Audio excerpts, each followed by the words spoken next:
खाकी वर्दीतली रणरागिणी.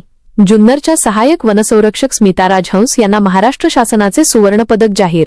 जुन्नर आणि आंबेगाव विभागासाठी एक अत्यंत अभिमानाची आणि मोठी बातमी.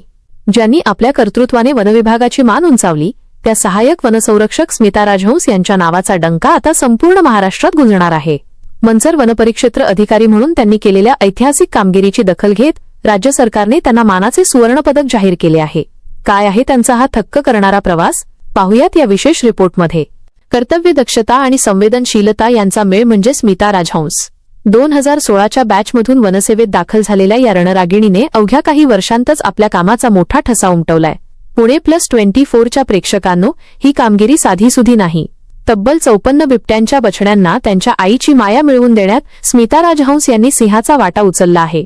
केवळ वन्यजीवच नव्हे तर वनजमीन हडपणाऱ्या भूमाफियांनाही त्यांनी सळो की पळो करून सोडलंय.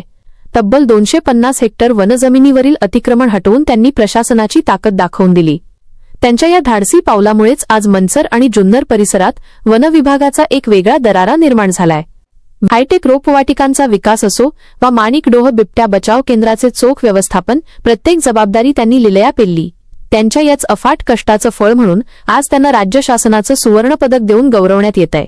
जुन्नरचे उपवन संरक्षक प्रशांत खाडे यांनीही स्मिता राजहंस यांच्या कामाचे तोंड भरून कौतुक केले असून त्यांच्यामुळे वनविभागाला नवी ऊर्जा मिळाल्याचे म्हटले आहे. स्मिता राजहंस यांच्या या ऐतिहासिक यशाने संपूर्ण जिल्ह्यात आनंदाचे वातावरण आहे. पुणे+24, पुणे+24 परिवारातर्फे त्यांचे मनपूर्वक अभिनंदन.